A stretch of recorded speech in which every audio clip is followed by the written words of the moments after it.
I guess I'm going to introduce our speaker. Oh, well, first of all, anybody have a token coming tonight?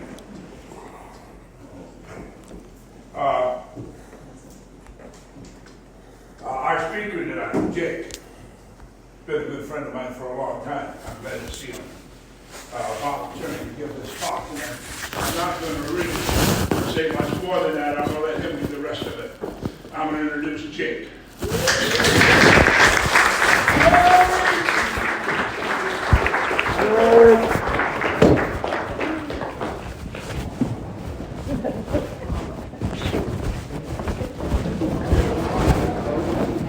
Yeah. No. You want to go?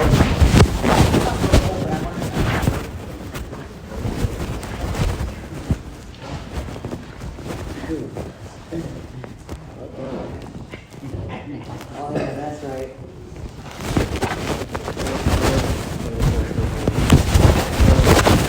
What God could and would if he were saw. What's that all about? I'd love to hear more about that. No, I'm Jake. I'm an alcoholic. Hi, Jake. And I've been coming around here for a little while, not too long. But I've been here before in 2014, 15, and 16.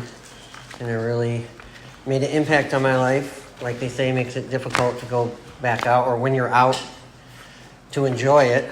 That's definitely true.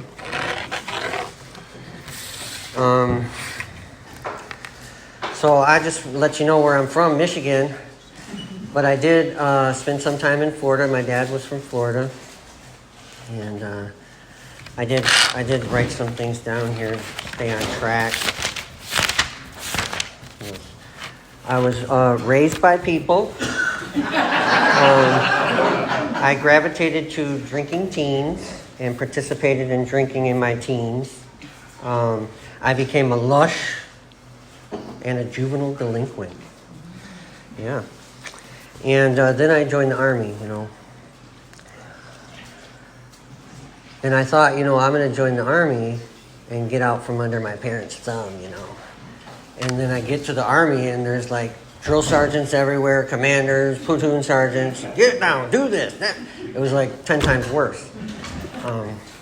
But you know what? I ended up finding people in there that I could get along with.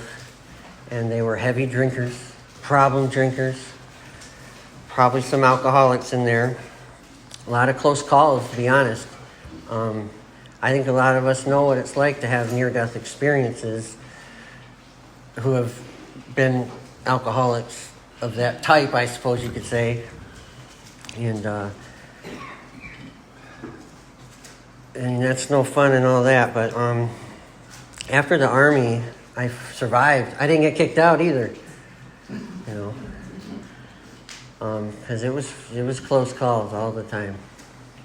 I remember running 4-mile runs, coming off a drunk, always at the back, sweating it out, and you just did it. You're like, this is what makes you tough. And I think, how tough would I have been if I had been in shape and doing it right? But I wasn't taking that seriously, to be honest. I just wanted to get it over with, to be honest. And I got back home and I went to college at MCC, driving back and forth. And my drinking slowed down a lot, right? And then it just, after about 6 months, started picking up. And after a year, it picked up. And then after about 2 years, I got another DUI, or I got my first DUI. 96. So now I've been a kid, I've been a teenager, I'm a young adult, DUI. And I look back and say to myself, something's not right. I know I shouldn't be drinking. And if nobody needs to tell me, this fire water needs to be never in my system again. Because I know what was going on in my head the whole time. And so they sent me to a drug rehab or whatever, an alcoholic, IOP. It wasn't OP, outpatient. It was intensive outpatient. I was like, holy shit, I'm in trouble. And then I met Michael there in one of his classes, I think, and I heard somebody say before I came to AA, I think they said, "You didn't get arrested, you got rescued." And I was like, okay. And I came in here and I heard everyone sharing in '96. I heard about God. I heard the word God. Obviously, it's the first word we say at every meeting. God. And I decided to go out and hang out with other people out there that did God stuff. And that went good for a while. I would even say I was a roly-holy at one point. For like 8 months. That was my record too, because I relapsed. And, all of a sudden when I had the drink, I woke up the next morning and all that joy and freedom and all that spirit-filled type of... It was gone. It was gone. I was like, Elvis has left the building kind of thing. And I didn't want that to happen again, but I couldn't figure out for some reason all over again how to sober up. So again, it escalated. I mean, this is like a broken record, really. I could just keep going on and on with the years. But I kept coming back to meetings, to the 12 steps, to the fellowships, to the fellowship. And I suffered severe clinical depression at 1.2. And I was like, what's going on? This ain't right. And I went, this is like in '99. And I'm sure it's from the drinking. And I was like, what's going on, Doc? And he says, you've got clinical depression. I said, okay, what are we going to do about it? What do I do? And I didn't tell him I was drinking. I think I finished a bottle of Jack that night, to be honest with you. You probably could have smelled it on me. I know that 2 days later, my dad picked me up because I dropped out of school then. And on the ride home, I'm saying, pull over, and I'm puking the whole ride. Oh, fun story, right? Yeah. I can't believe it. I got sick the other day, and I had to puke. This was like a few days ago. And I'm sitting there like, I did this shit every day almost. Oh my God. Every time. Drank so excessively, my body said, you're going to die if I don't get this out. Here it comes. Ridiculous. Yeah, we don't need to know how crazy it gets. So yeah, I ended up going, and it's like 2000, I guess I'm going to throw years in there, but eventually I'm not 30 anymore, I'm 40 something. And I go to the bar with this guy, a friend of mine, and I'm dinking around in the back, with drinking out in the back, and he's like, I'm done, I'm out of here. He leaves me behind. It's winter time, and I got to walk home. And I'm thinking, I didn't wear a coat to walk home. That SOB, this is, and I'm walking home. I don't know, maybe I was trying to hitchhike. I don't know. But a police officer comes along about halfway home, and he stops in the middle of the road, and he's like, come here. And I'm thinking, okay, I'm good. And I go over there, and he's like, what's your name? I said, Jake Fritz. And he goes, spell that for me. And I said, you fucking spell it. And turn around. And I walk away, and I'm like, and then I start running down the sidewalk. And I hide behind this house, and I hear him take off around the block, and I'm like, where is he going? And I'm like, looking back, I'm like, why did I run? And I was thinking, because I remember thinking, it's not illegal to run. That was my thinking. So he's on around the block, and I'm like, oh, others are coming, I'm sure. I run down in this gully, right? And I call my wife. Oh, she's the best. And and I call her, and I'm like, look, I'm going to jail tonight, I'm pretty sure. And she's like, I'm getting the kids, I'm coming down there. I'm like, don't come down there. It's like 3 a.m. I'm terrible, trust me. I mean, drinking leaves a person absent-minded. That's what I would say to a new drinker. Just beware, it's going to leave you absent-minded. Okay, so they're like at the top of the gully yelling down, "Come out of there!" And I'm sitting there like, how do they find me? And I look over and there's my footprints in the snow. Right? And I'm thinking, I yell, "Come and get me, coppers!" So like, I guess when I drink hard, I turn into like a 1950 black and white actor or something. Come and get me, coppers. So yeah, that was fun. And then he's coming. And I start running down the creek. And I'm thinking fugitive, Harrison Ford running. And then this whole thing's blocked with trees and bushes, and I head up the hill and they get me. I'm pretty sure his knee hits the back of my head, and I go right to the ground, and they yank me up, and they're like, "Walk." And I'm like, I can't walk. I couldn't walk. My body died right then. So anyway, I'm at the top, and they're waiting for the chief to come, and I said, "You think they're going to let me go?" And I'm like, "Oh, we'll talk to the chief, see what he thinks."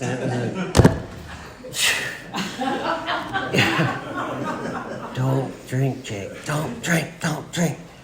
Yeah, and so, that was interesting. That got me back to AA though, so that was good. And when I came that time, I was serious. I was like, okay, what didn't I do last time? Oh shit, everything. Okay, what do I gotta do?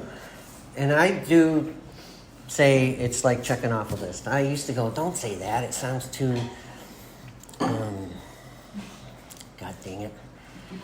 Anyway, I do it. And I'm like, okay, I gotta go to meetings a few times a week. I got a sponsor. Oh, shit, I didn't have a sponsor. So then I met Dick and we did some drives around the lake and things went great. And by golly, I can start working these steps, I thought. And I'm going to big book studies and step studies, 12 and 12 step studies, picnics, retreats, barbecues. So yeah, that was some great stuff. And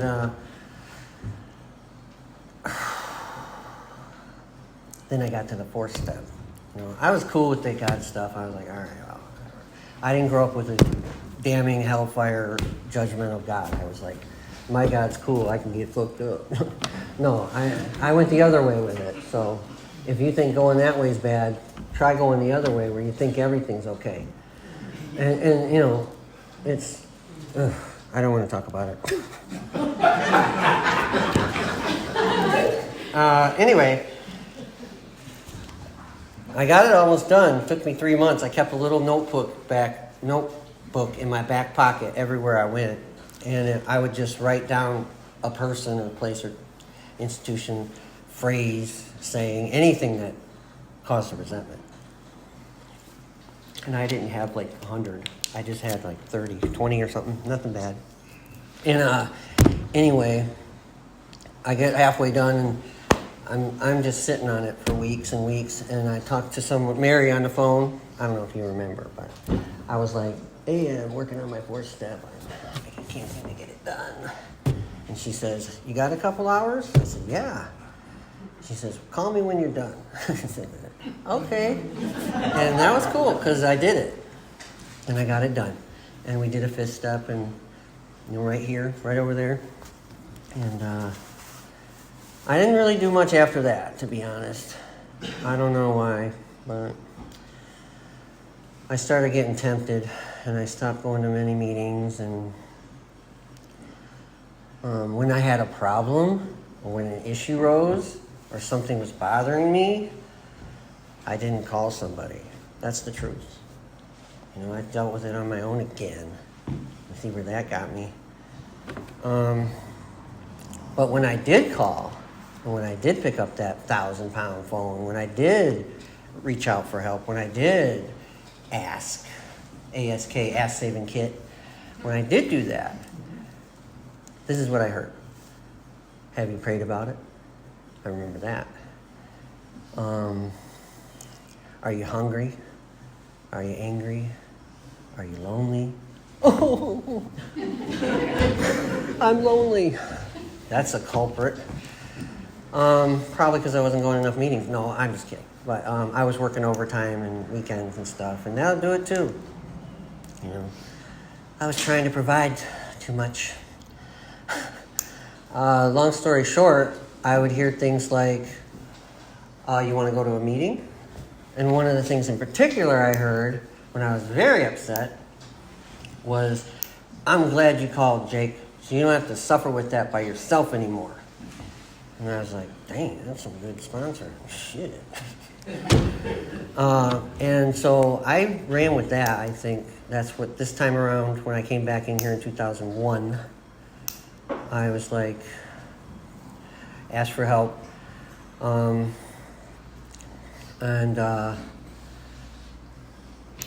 take notes. That's what I do too. Thousands of notes. Anyway, so yeah, that meant the most to me, really. You know, come in here and share about it. That was another thing. Like, yeah, I know. Tell your sponsor your problems and bring the solutions to the table. I mean, I heard speakers amongst speakers galore. I've heard, don't do this ever, and always do this, and never do that. But you know, the other guy's like, this is okay, you know. I mean, it's ridiculous. Not ridiculous. I have an open mind. I'm cool with it. I can go listen to both sides, and I can get my own discernment from that. And usually it's the middle ground, in the middle. And I think coming here this time around, I didn't come here exactly right away after 2001. I was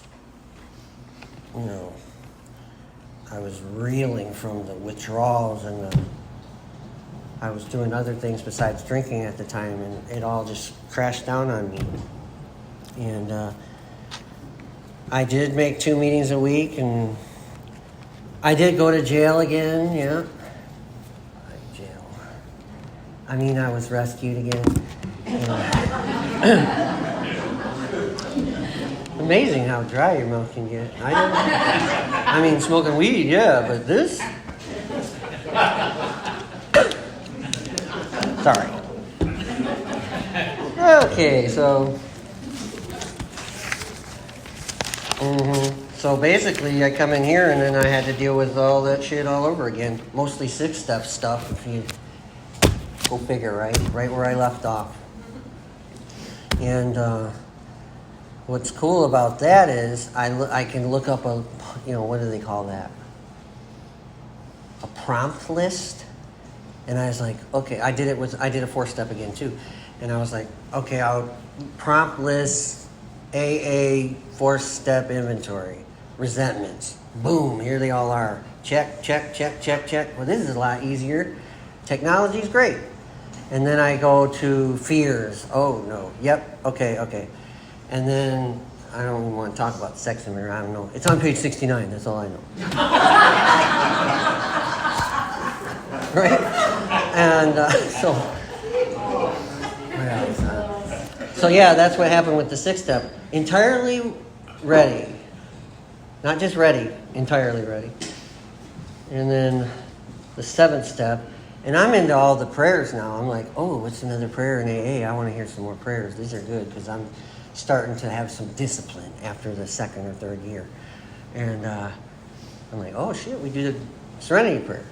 Lord's Prayer, Prayer of St. Francis of Assisi, 3rd step prayer, 7th step prayer, and then step 7 is actually a prayer. And when I figured that out, I felt like a genius. Oh, shit! Did you know? I was like, did you know that's a prayer? Whoa, it was awesome. And then I had the manuscript of the original written by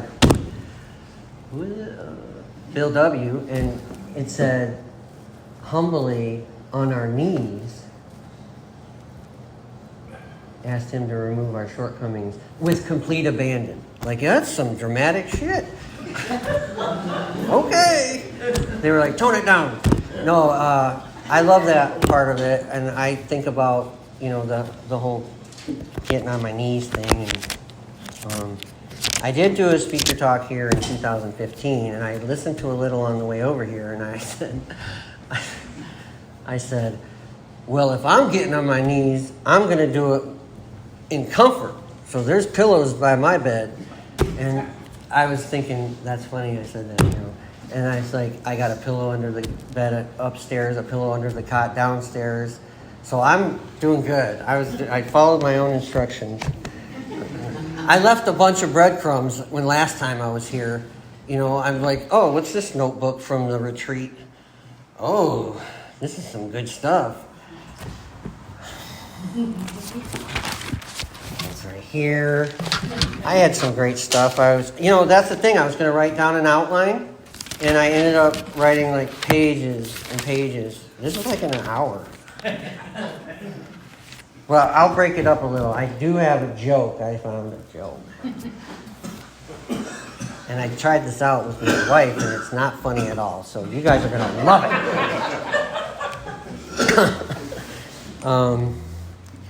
I guess I'll just wing it. So there's this drunk, and he's walking in the beach, and he finds this jar, and he picks it up, and he rubs it, cleans it off, and a genie comes out. And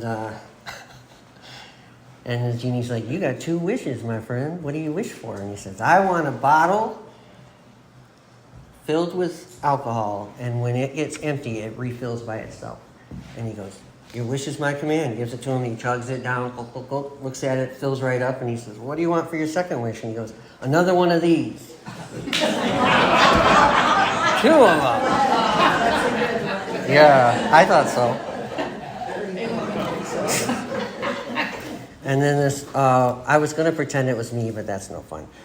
I mean, I really got to put on my acting hat to do that shit. But, alcoholic says it's not how many times you fall, it's how many times you get back up, right? And the police officer says, sir, that's not how we do a field sobriety test. That's a good one. Oh, shit. Excuse me. Yeah, that's enough of that. I thought if you want to get to know me, I could list off some of my character defects. I was like writing them down going, man, this really is about me. I tend to think the worst. And this is all past tense, by the way, because I've come a long way. My higher power must have removed some character defects.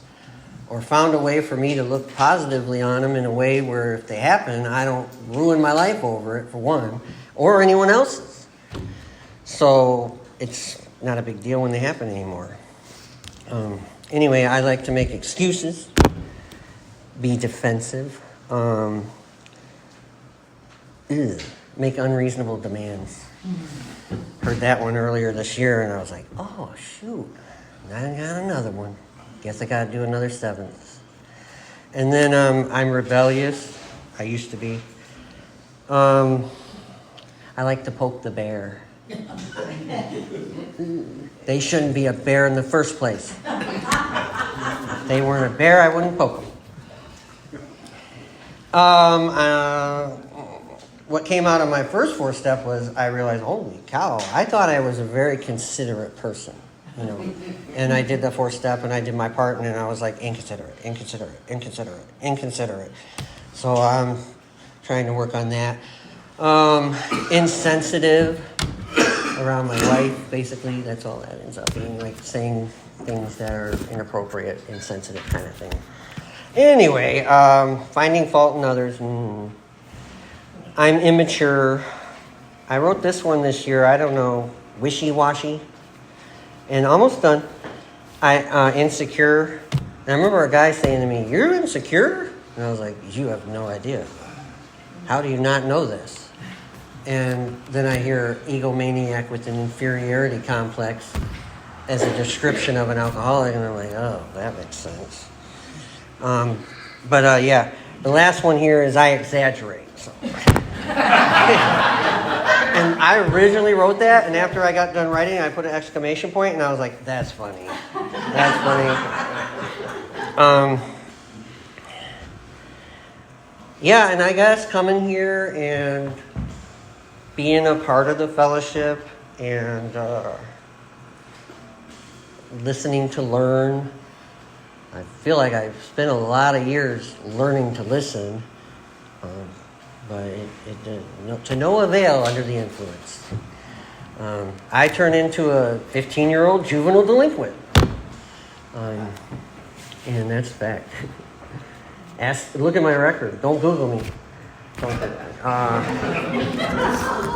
But I did get to make a commitment this time. I did chair a little back in the last time I was here. I did some chairing. That was great. I loved it. And this time I did another fellowship, and I opened meetings, right? And it was in the winter, so like nobody was showing up. And I was like, this is a drag. And I was like, I talked about it this morning. I said, most of the time I didn't even want to do that service work. I was like, I didn't want to do it. Until at least 2 people came in from out of town one day, and they're like, oh, we're so glad we found a meeting. And I was like, oh. Yeah, and then I think a couple weeks later, a fresh young newcomer came in, shaking and stuff, and I was like, all right, doors are open. And that's when I started figuring out that service work can be a part of my recovery, a way to stay sober, not just a check in the box. So that's what I was trying to differentiate between doing these things because I have to, and because then I can say I did them, which nobody's even going to ask me. Did you do step 3? I mean, my sponsor might be like, you need to do a step 3. Remember I told you, did you do it? Long story short, service work starts to become a part of my recovery, a part of my sobriety. I still had to go to work, and I was dealing with people at work that, I don't know what the word is, triggered me. And it seems to always happen when I sober up. All of a sudden, the people that, and it happened again. And so,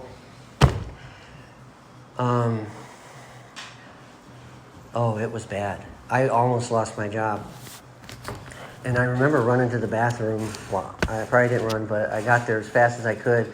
And I think I texted my sponsor, and I was like, dude, I'm about to lose my job. And, or I said, I want to say something so bad, I'm thinking of saying it.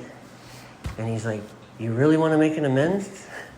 I think that's how, it went something like that. It was like, I was like, no, I don't. And, anyway, that did not end well. That ended well, excuse me. That was weird, because I kept my mouth shut.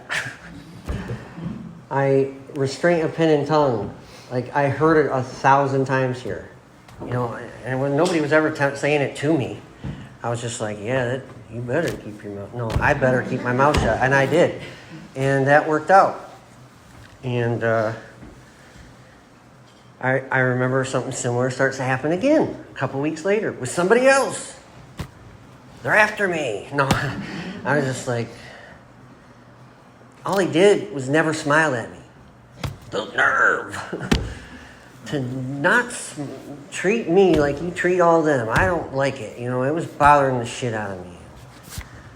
And I went through all kinds of emotions, sober emotions. And I was like, I hope he comes over here right when I have to fart. I did think that. That was as worse as it got. Everything else was like, maybe he'll trip on his shoelace. I thought, that's bad. I shouldn't say that. No, but I ended up trying something new. And I started complimenting him. And I was like, hey, you did. I knew he did it. I go, you did that. And he said, yeah. Or he'd nod. He wouldn't even talk to me. He'd nod, and I'd say, well, I appreciate that. Good job. We need more of that around here or something, And I walked away. I was like, who the hell am I? But I fake it till you make it, I guess. And I went over there and did it again a couple days later. And I swear to God, he comes over to me a week later. I signed some paperwork saying that the machine was clean. I seen him doing it. He didn't do it. We don't need no shit from nobody. I filled it out. We do that all the time. He comes over, he goes, did you fill that out? And I was like, yes. And he goes, thanks a lot, man. And I said, you're welcome. And I was like, holy shit, that worked. Right?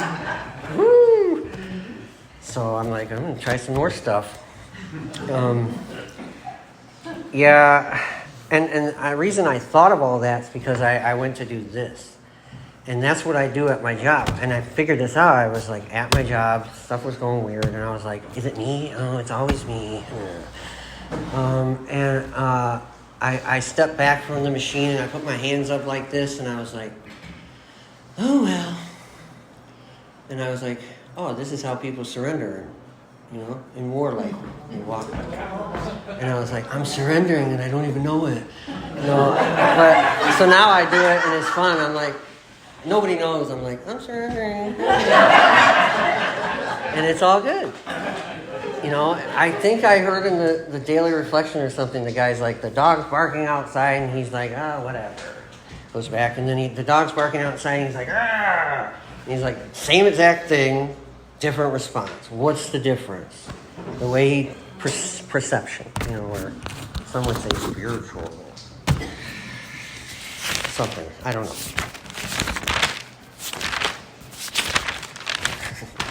I just want to get to that because I don't want to mess it up.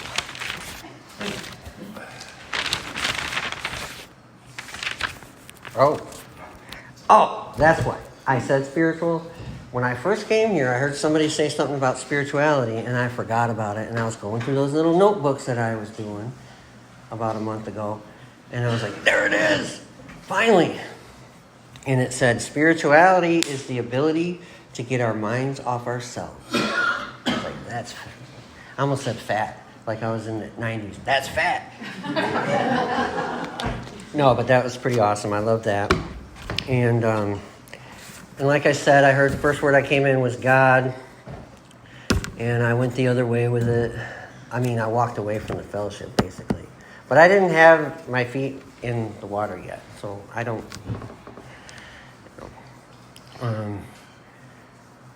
But I started thinking, okay, how can I talk about God without being all religious? Or how can I talk about my spirituality without making others uncomfortable? I don't know.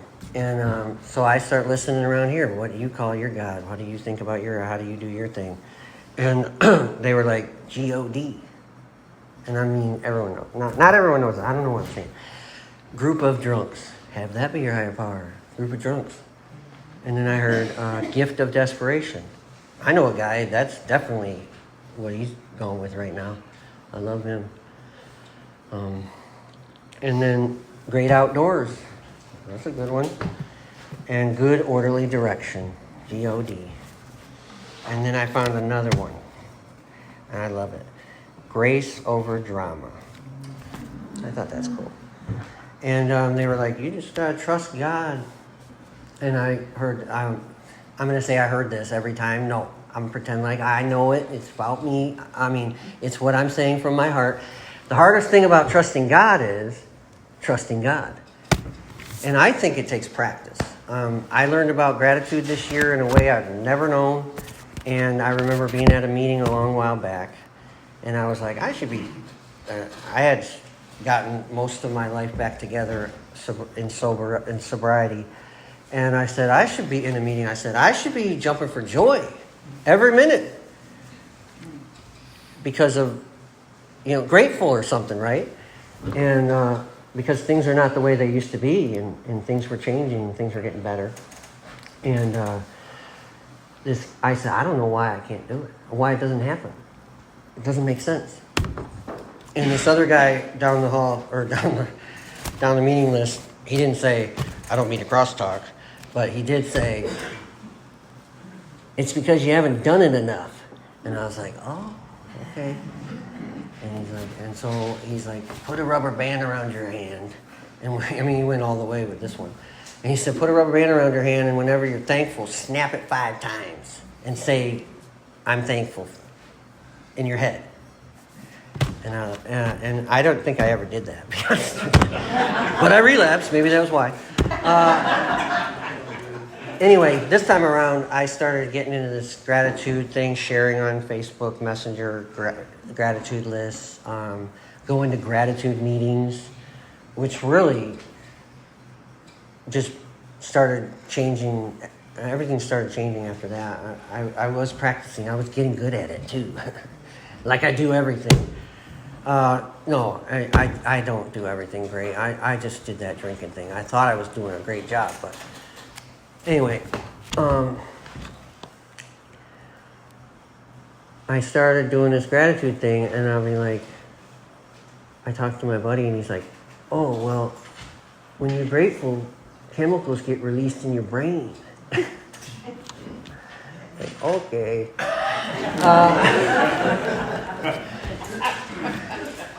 Anyway, so yeah, and this year I said to myself, okay, shit, you did it. You did the 12 steps. You got it. I got 9-step stuff to do still, but long story short, I was like, all these years, since 96, couple 5 years later, oh, no sponsor.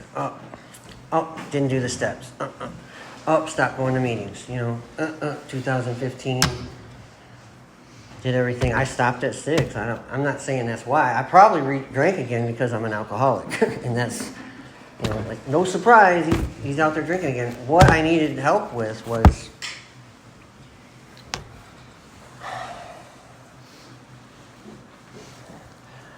I needed discipline. I needed to have courage. I needed to follow through with what I said I was going to do. I needed to keep my promises to my family, to myself. Yeah, I mean, I would say that to my wife. You think I hurt you? No, that's not what I said. You think you got it bad? I got to be this person that's doing it to you. That kind of shit. I can't say it. And I was like, I'm the one who has to. I'm in denial of being in denial. What am I going to do? And so I needed, and those things are probably called gifts of the program, right? Discipline, consistency. Anyway, I'm getting around to its gifts from my higher power. Sorry, it wasn't you. No. It was my higher power through you. I made up one that kicks ass. Don't play. That loves me, that makes me happy just by being a part of my life. I feel chosen by my higher power.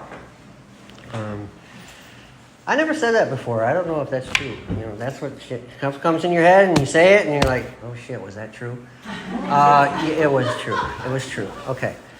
And I just started banking on this one thing. Matt, you're here.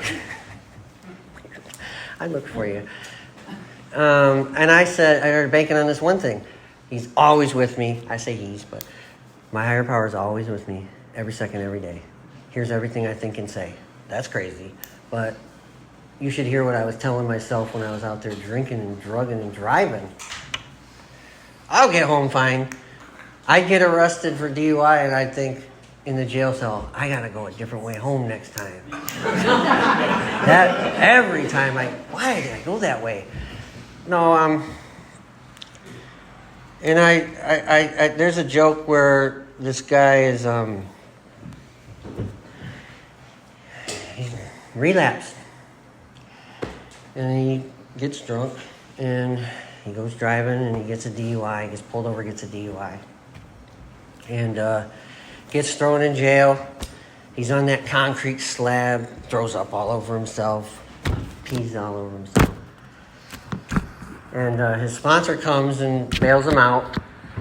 And he walks out of jail, and the sponsor says, "Did you learn anything?" And he said, "Yeah, I need to stop driving." I need to stop driving. That's another one. So I guess what happened this time too, that was a huge difference besides gratitude, finishing the steps, was I was going to a lot of Zoom meetings. Like I could go anytime I want to to a meeting, and I like, at first I felt like, oh, I'm eavesdropping on these people who are talking about they don't know I'm here, they see that, and I wrote my name like big dog. No, but, that's weird. And so I start listening, and it's like listening to recovery radio. I'm like, this is cool, just eavesdropping. But no, I started sharing in them, and I started getting to know the people there, and I did it consistently. And I wanted to say about all that stuff that's helped me stay sober are gifts from my higher power through the program of AA, obviously. Where else did it come from? And other fellowships, to be honest with you, there's a bunch. And I don't mess with those that don't do the 12 steps, you know. I pity. But I'm just saying that those things I call, when they say lack of power was my dilemma, those are my powers now. Like, I'm the least disciplined person I know. And I know everybody I know. And none of them are least disciplined than me. Anyway, and now I got discipline galore. I don't know where it's coming from. I love it. And I think that I give that to my higher power. Thank you. Give credit where credit's due. Remember, I don't do that very good.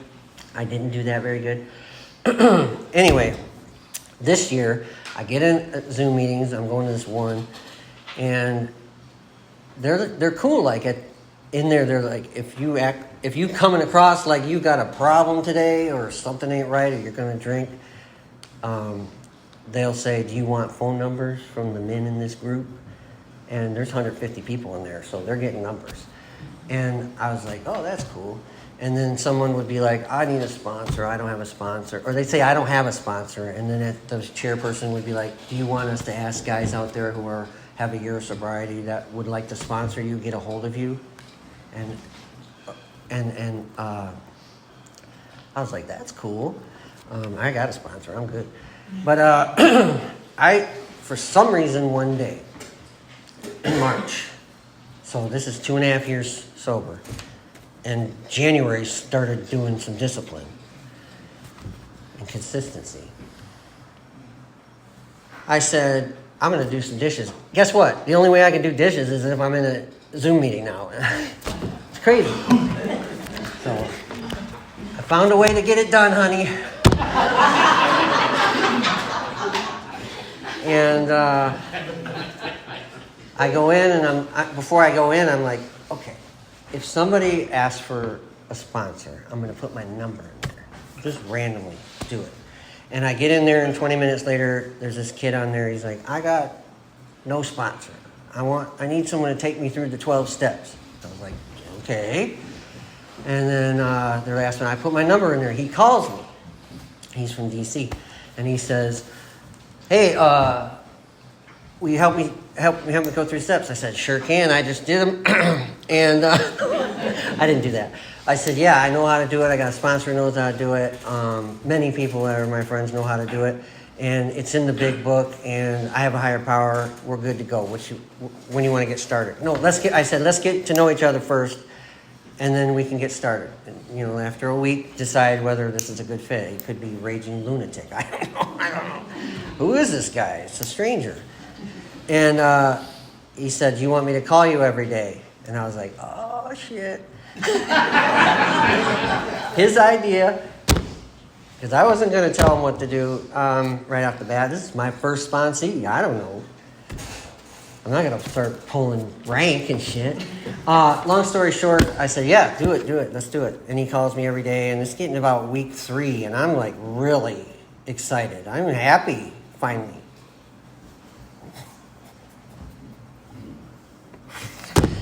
It's that serious. I hadn't been happy in a long time. And I'm like, okay, this is going to wear off. I can't wait till he calls. I just read some stuff in the book. I can't wait to tell him. We're going to read it together. I went to a meeting, and I heard exactly what he needed to hear. I kept it in check. I'm pretty sure every time. And I go, this is going to go away. This isn't going to last. Never does. And then it was a month goes by, 2 months go by. We're on step 4. What a disaster. No, I'm kidding. That was rough. That was rough. But long story short, I'm still happy. And I don't know what is up with this. I'm like, this is great. I'm starting to talk about it. I'm like, hey, I can't believe this. And this is like month 9 or 10 now of being happy. Like, I would say joyous and free too. When I left here today, this gratitude meeting we had this morning, it was a year-long recap gratitude meeting. Never heard of that? You can really get, like, sum it up. Here we go. And I drive away and I'm like thinking about this speaker meeting tonight and I'm like, I'm going to get to be myself tonight. And that's what I thought. And I was like, man, this is good. This is good. What a relief. That's freedom to me. And one thing I want to say about what happened was sponsorship happened, but what really happened was the 12th step happened. I did all the steps. But did I really do the 12th step? Until I got a sponsee, I think that's when the spiritual awakening happened that they talk about, you know. So I didn't want to jinx it. I wasn't going to say nothing about that. But I was like, maybe that's what it is. Maybe I did. I don't feel the same. I'm not the same person anymore. Some people would say, the only thing you got to change, this I hear in 2014, and I'm sitting on the edge of my seat. What? What is it?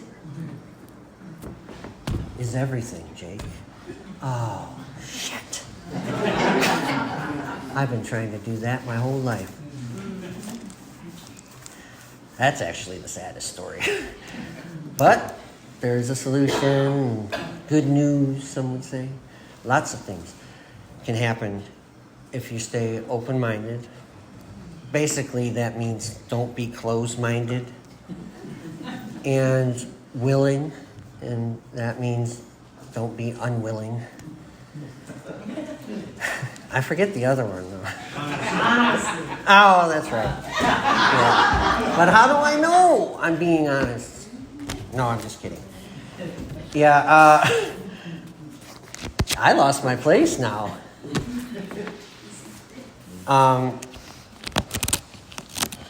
Yeah, I think the sponsorship thing had a really big part in this year's successful sobriety. And I have to remember something, though, and I'm planning on sharing with sponsees soon, that I'm not the power that's going to keep you sober or help you get sober. I mean, I will help you. But I'm going to fail you. I'm going to say something that's going to piss you off, probably. That's how I know what I need to do. Whenever someone says something that upsets me, oh, crap.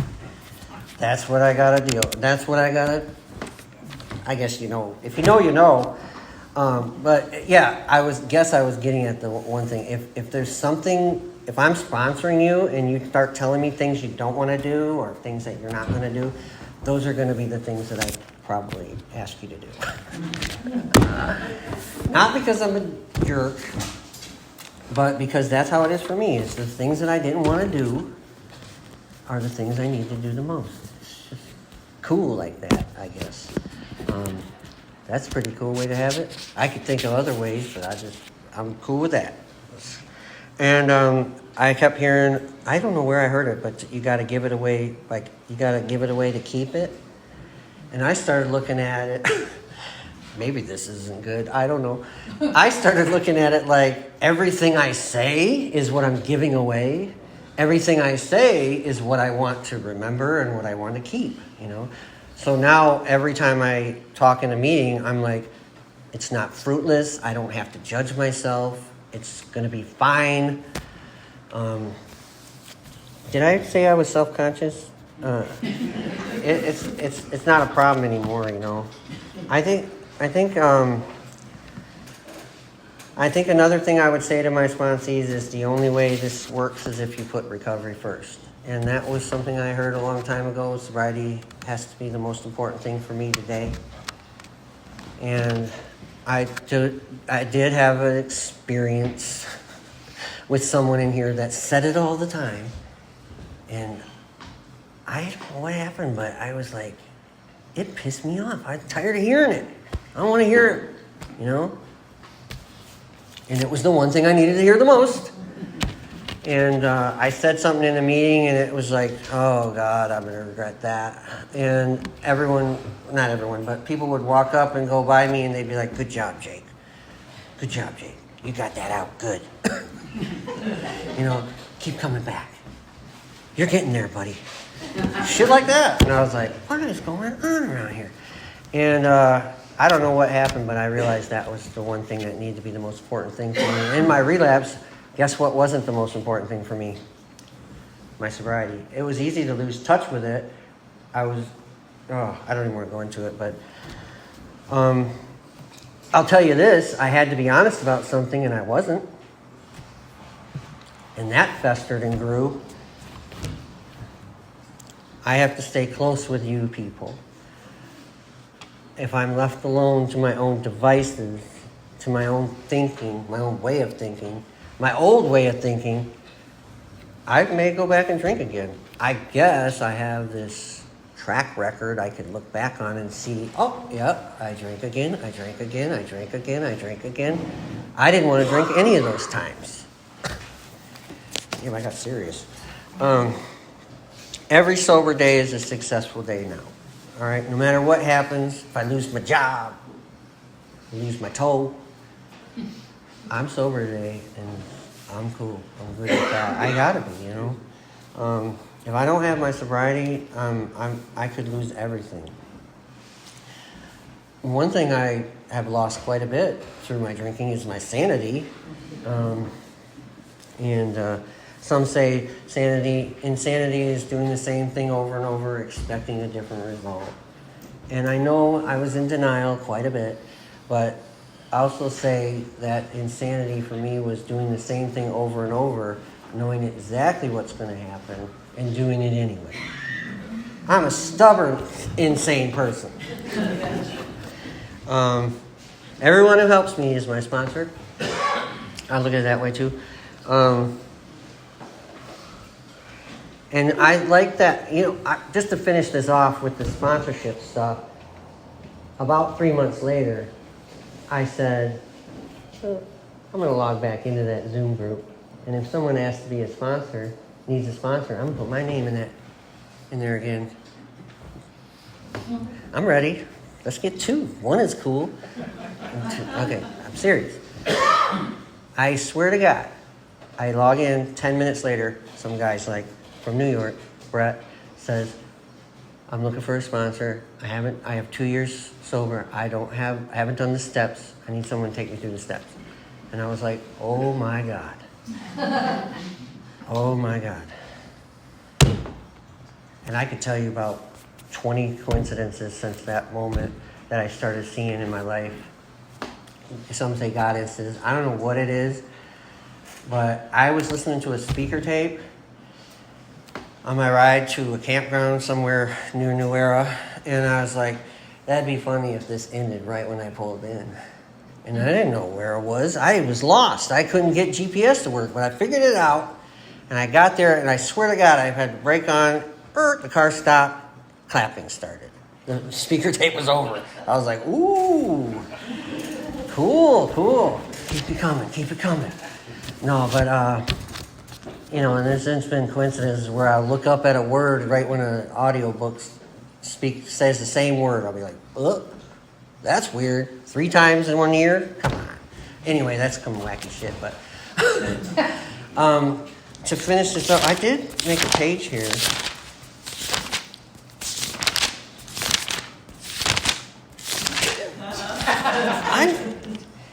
Endings. I've only given up 1 drink. The next one. I love that. I don't have it all together, but together we have it all. That's a good ending, huh? I may not do it well, but I do it sober. No. That's a good one, huh?